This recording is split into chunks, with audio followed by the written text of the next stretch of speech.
क्योंकि हमको युक्ति करना है तो साउंड चाहिए, बिना आवाज के तो हम काम नहीं कर सकते।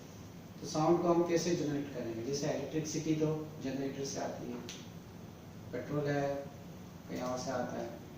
तो if you want to do ultrasound we need some sound energy to do our job. तो साउंड कैसे जनरेट करते हैं?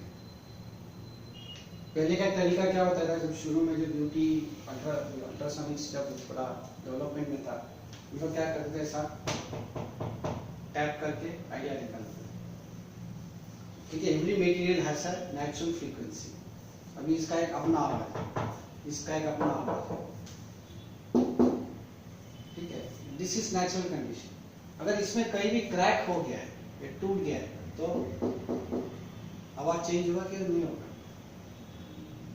सो शुरू में उन्होंने वही एक पकड़ा था कि there is some kind of vibration. तो हर मटेरियल की अपनी वाइब्रेशन होती है। सो इफ देयर इज उसके जो नेचुरल फॉर्म में कुछ डिस्टर्बेंस है तो वाइब्रेशन उसकी चेंज हो जाती है। That is called as natural frequency.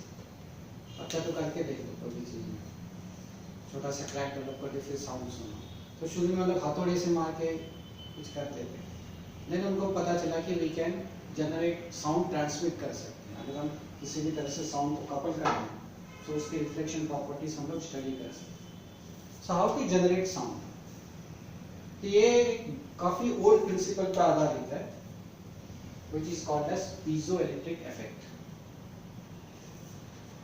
अभी what do you mean by piezoelectric effect?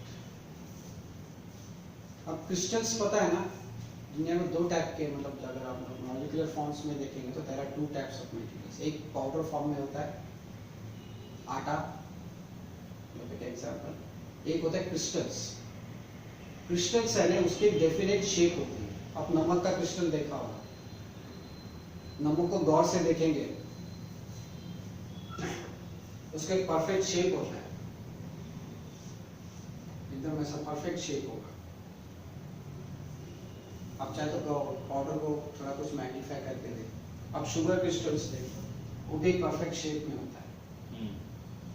Diamond, it has a shape. So the material which has a perfect shape, मतलब उसके मॉलिक्यूल्स जो है एक पर्टिकुलर अरेंजमेंट में रहेंगे हमेशा, नेचुरली अपना अरेंजमेंट लेगा। तो उसके अपनी अरेंजमेंट रहेगी तो it automatically forms a definite shape. That's why it is called as a crystal. Okay. So crystal का शेप के वजह से क्रिस्टल को कुछ प्रॉपर्टीज होती है। नींद आ रहा है? नहीं आ रहा। Don't worry, ये फिनिश करते रहिए। So crystals में शुरू में कुछ लोग स्टडी कर रहे थे क्रिस्टल्स के बारे में, तो they found that, जैसे अभी मैं एक एग्जांपल, एक क्रिस्टल है, ठीक है, it has some shape. So crystal everything मतलब एक्स एक्सिस, वाई एक्सिस। अभी हर क्रिस्टल को दो एक्सिस थे। X axis, X axis which was also called as electrical axis, Y axis इसको बोलते थे मैकेनिकल एक्सिस, ठीक है।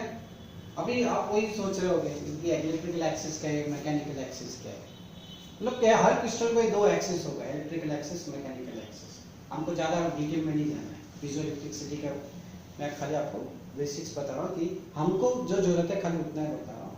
सो उसमें क्या होगा ना, क्या किया, जब क्रिस्टल को लेते हैं, अब इलेक्ट्रिकल एक्सिस है ना, it is something related to electricity.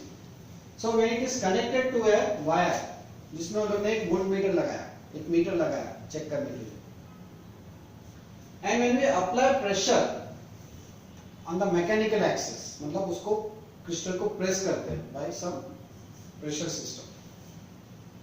So when pressure is applied on the mechanical axis, electricity is generated on the electrical axis.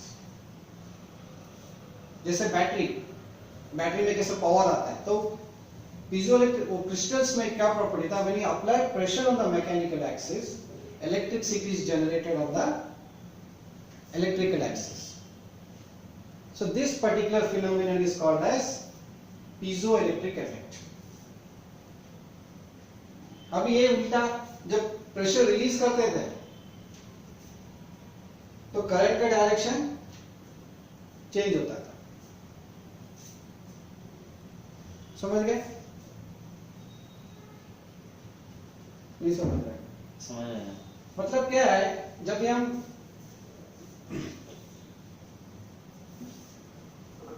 मतलब ये सिंपल टर्म्स में,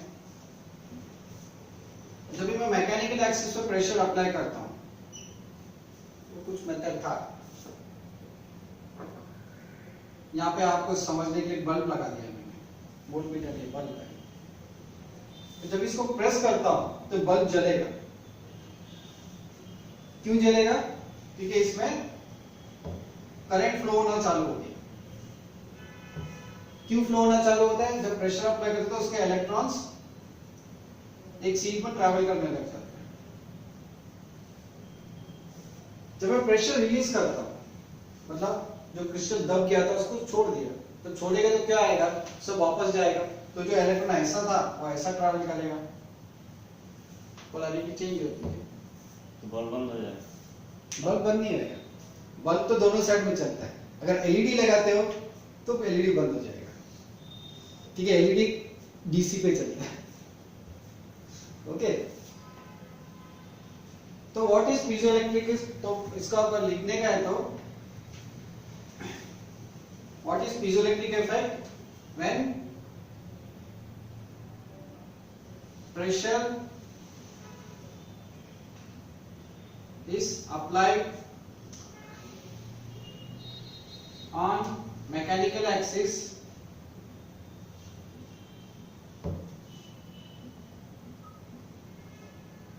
electricity is generated on electrical axis.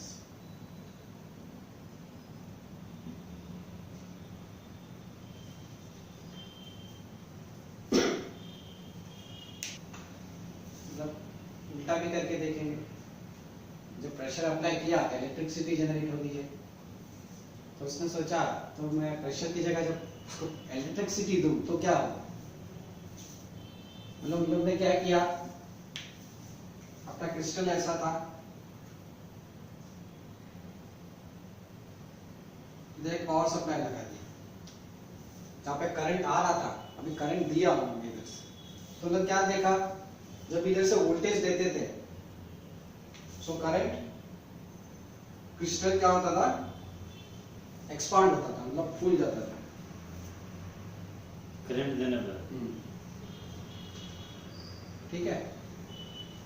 जब current को उल्टा किया, इसकी polarity change की, तो क्रिस्टल सिकुड़ गया. समझे? इसको बोलते हैं रिवर्स पीजोइलेक्ट्रिक इफेक्ट. ये था पीजोइलेक्ट्रिक इफेक्ट. जब भी हमने प्रेशर अप्लाई किया तो इलेक्ट्रिसिटी मिली. जब भी इलेक्ट्रिसिटी अप्लाई करते हैं तो क्रिस्टल फूलता है और सिकुड़ता है. So that is called as reverse piezoelectric effect. Okay, so reverse piezoelectric में क्या होगा, electricity is applied which expands and contracts the crystal. ठीक है? अभी आप सोचेंगे इसका यूटी से क्या लेना है. What happens? यहाँ पे उन्होंने क्या कर दिया, एसी करंट दे दिया. एसी करंट आपको पता है, एसी करंट का प्रॉपर्टी है कि वो अपना डायरेक्शन चेंज करता रहता है. तो नेचुरली करंट चेंज हो रहा है, तो क्या हो गया, क्रिस्टल वाइब्रेट करना चालू हो गया. तो मैंने क्या किया, I connected to AC supply, तो क्रिस्टल मेरा कॉन्स्टेंटली वाइब्रेट हो गया. तो जहां पे वाइब्रेशन है वहां पे क्या है, साउंड है. तो ऑटोमेटिकली साउंड जनरेट होना शुरू हो गया. अगर मैं इसकी फ्रीक्वेंसी यहाँ पे वेरी करता रहूंगा, I can very the sound frequency. 20 hertz अगर यहाँ देता हूँ AC supply, I will get a 20 hertz sound. 50 hertz 50 hertz sound. 1 kilohertz 1 kilohertz sound. So this is called the generation of ultrasound. So अपने probe में क्या है? There is a piezoelectric crystal inside, which when I apply the electric current, वो sound generate करता है. तो sound यहाँ से transmit होता है. So when I keep it on the test surface, it gets transmitted to the test surface. आपको इसको something like this. तो crystal vibrate होता है according to the frequency.